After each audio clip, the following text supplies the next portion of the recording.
దట్టమైన Nallamala forest, cloudy weather, 80కి పైగా పులులు తిరిగే రిజర్వ్ ఫారెస్ట్. ఆ రోజు ఆ ఘాట్ రోడ్ లో నేను తప్ప మరో ట్రావెలర్ ఎవ్వరు లేరు. అసలు ఇలాంటి రోడ్ మన ఆంధ్రప్రదేశ్ లో ఉంటుందని చాలా మందికి తెలియదు. ఇదే Dornala Atmakur ghat road. Hello everyone, this is Amar and welcome back to my channel. Last వీడియోలో నా ఆల్ సౌత్ ఇండియా సోలో ట్రిప్లో ఫస్ట్ వీడియో అయినా నా హోమ్ టౌన్ నర్సరావుపేట నుండి శ్రీశైలం రైడ్ చేసిన వీడియో అయితే చూసాం కదా. ఈ వీడియోలో శ్రీశైలం నుండి అహోబిలం డీప్ పైల్ నల్లమల్ల ఫారెస్ట్ నుండి రైడ్ చేసిన వీడియో అయితే చూసేద్దాం పదండి. So let's begin the episode 2 of my all South India solo bike ride trip.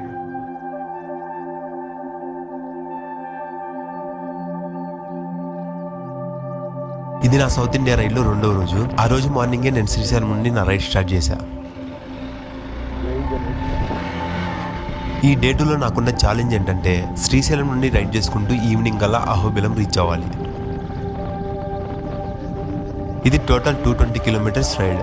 నా ఐడియల్ రూట్ వచ్చేసరికి శ్రీశైలం నుండి దోర్నాల రీచ్ అయ్యి అక్కడి నుంచి ఆత్మకూరు నంద్యాల ఘాట్ రోడ్ నుంచి అహోబిలం రీచ్ అవ్వాలి. శ్రీశైలం ఘాట్ రోడ్లో ఎర్లీ మార్నింగ్ కూల్ వెదర్లో ఆ ఫారెస్ట్ నుండి రైడ్ చేయడం చాలా అంటే చాలా పీస్ఫుల్ అండ్ రిఫ్రెషింగ్గా ఉంది మావా.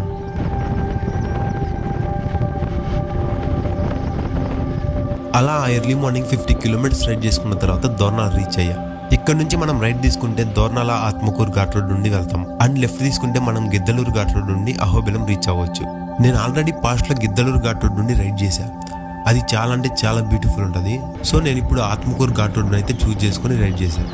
ఈ ఘాట్ రోడ్లోకి ఎంట్రీ అయ్యే ముందే ఫ్యూయల్ చెక్ చేసుకోండి మావా. ఎందుకంటే వన్స్ దోర్నాల ఘాట్ రోడ్లోకి ఎంట్రీ అయితే అప్ టు 70 కిలోమీటర్స్ దాకా మనకి పెట్రోల్ బంక్స్ ఉండదు, ఏ సివిలైజేషన్ ఉండదు.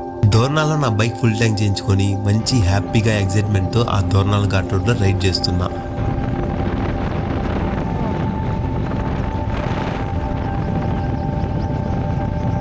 టెన్ కిలోమీటర్స్ రైడ్ చేశాక ఇక్కడ అందమైన నల్లమల్ల అడవి మధ్యలో ఒక విలేజ్ ఉంది మామ.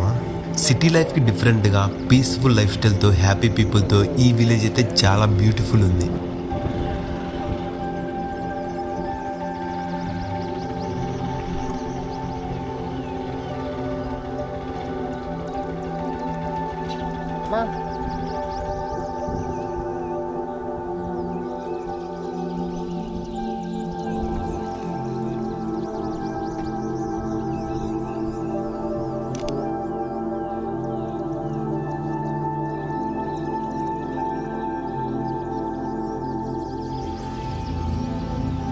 ఆ బ్యూటిఫుల్ విలేజ్ దాటాక ఆ పీస్ఫుల్ ఫారెస్ట్లో స్లోగా రైడ్ చేస్తూ ఉన్నా. దీనమ్మ ఎంతసేపు రైడ్ చేసినా ఒక్క ట్రావెలర్ కూడా ఈ రోడ్లో కనపడలేదు మావ. ఎందుకంటే ఆ రోజు కొంచెం వర్షం పడేలా ఉంది, అందుకే ఈ రోడ్లో ఎవ్వరు ట్రావెల్ చేయట్లేదు అనుకుంటా. సర్లే అని ముందుకు పోతూ ఉన్నా ఫారెస్ట్ నన్ను భయపడడం స్టార్ట్ చేసింది మావ.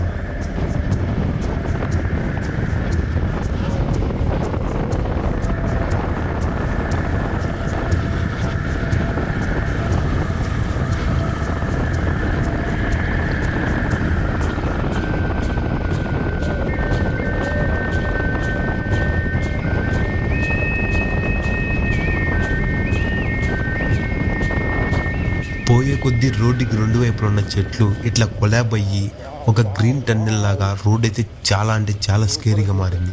ఈ ఫారెస్ట్ నుండి వచ్చే ఇన్సెక్ట్ సౌండ్స్ కూడా చాలా అంటే చాలా భయంకరంగా ఉన్నాయి. ఇవన్నీ ఒక భయం అయితే నా మైండ్లో 80కి పైగా పులులు తిరిగే ప్రదేశం అనే థాట్ ఒకటి. నిజం చెప్తున్నా ప్యాక్ అయిపోయింది నాకైతే. సర్లే దీనమ్మ తగ్గేదేలే అని ముందుకు రైడ్ చేస్తూ పోతున్నా. ఫారెస్ట్ ఇంకా వైల్డ్గా మారుతూ ఉంది. ఇంత దట్టమైన చెట్లు ఉండడం వల్ల సన్ రైజ్ కూడా ఈ ఫారెస్ట్లో పడట్లా. ఇట్లా రైడ్ చేసుకుంటూ పక్క చూస్తుంటే మొత్తం డార్క్ ఫారెస్టే ఉంది.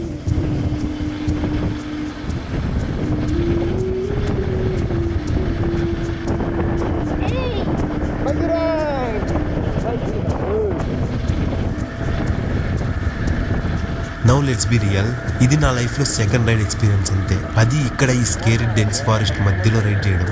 ఈ అడవిలో నుండి ప్రతి నీడ నన్నే చూస్తున్నట్టుంది. ఒకవైపు భయం, మరోవైపు థ్రిల్. ప్యూర్ అడ్రినల్తో one of the best ride in my లైఫ్లా ఉంటుంది ఇదైతే. సోలో రైడ్లో ఉండే మ్యాజిక్ ఏది మామ. మన స్టాండర్డ్స్ ఏంటి, మన ఫియర్స్ ఏంటో తెలుస్తుంది.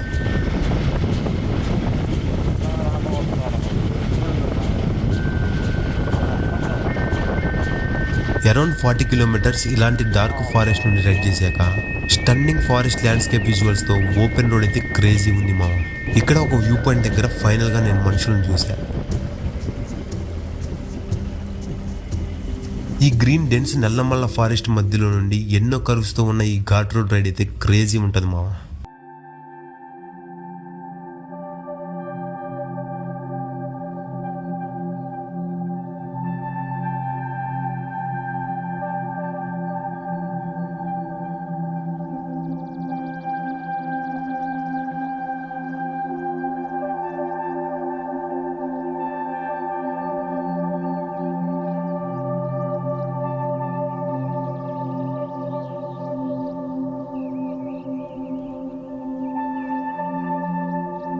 మనం ఆత్మకూరు ఘాట్ రోడ్డు కాకుండా మనం గిద్దలూరు ఘాట్ రోడ్ నుండి వస్తే ల్యాండ్స్కేప్ వ్యూస్ కి కొదవే ఉండదు. ఒక్కసారి ఈ విజువల్స్ చూడండి మావా, ఇవి Giddalur ghat road visuals.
Crazy కరుస్తున్న ఘాట్ రోడ్ నుండి రైడ్ చేసుకుంటూ ఫైనల్ గా ఆత్మకూరు రీచ్ అయ్యా.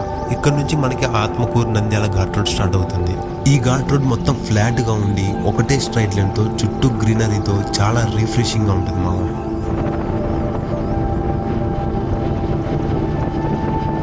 ఈ ఘాట్ రోడ్ లోని ఆంధ్రాలోని ఫేమస్ పొలిటీషియన్ అయిన డాక్టర్ వైఎస్ రాజశేఖర్ రెడ్డి గారు తన హెలికాప్టర్ క్రాష్ అయ్యి మరణించారు.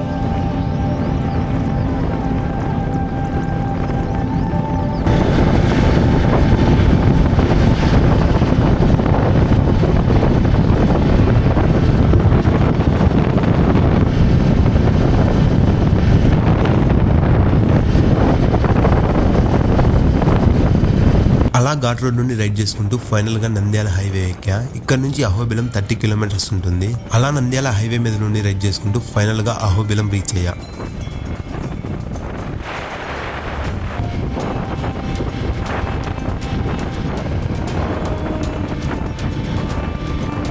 పీస్ఫుల్ డివైన్ వైబ్స్ తో అహోబిలం అయితే నన్ను వెల్కమ్ చెప్పింది.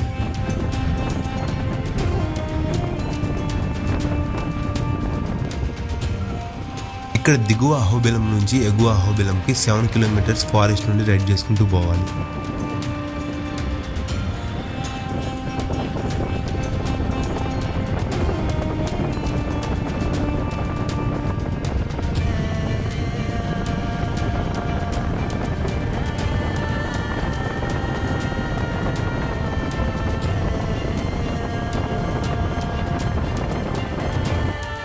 అలా రైడ్ చేసుకుంటూ ఎగువ అహోబిలం రీచ్ అయిన తర్వాత ఇక్కడ బ్రేకింగ్ న్యూస్ ఏంటంటే టెంపుల్ కన్స్ట్రక్షన్ జరగడం వల్ల నన్నైతే అలౌ చేయలేదు లోపలికి. ఇంకా చేసేదేం లేక నా నెక్స్ట్ డెస్టినేషన్ అయినా గండికోటకి రిటర్న్ అయ్యా. అలా రైడ్ చేసుకుంటూ సన్సెట్ అవడంతో ఓపెన్ ఏరియాలో క్యాంప్ వేసుకున్నా. ఇది నా ఫస్ట్ టైం ఓపెన్ ఏరియాలో సింగిల్ గా క్యాంప్ వేసుకోవడం. ఆ డే టు నైట్ ఆ క్యాంప్ లోనే రెస్ట్ తీసుకోవడంతో నా డే టు రైడ్ కంప్లీట్ అయిపోయింది. ఈ రైడ్ అయితే నా లైఫ్ లో ఎప్పుడు మర్చిపోలేను. అండ్ ఈ రైడ్ లో వచ్చిన థ్రిల్ అయితే absolutely addictive. That's it for day 2 journey guys. Video నచ్చితే లైక్ చేసి నా ఛానల్ సబ్స్క్రైబ్ చేసుకోండి. అండ్ డే 3 జర్నీ అయితే చాలా ఇంట్రెస్టింగ్ ఉండబోతుంది. Stay tune for the next video. By by.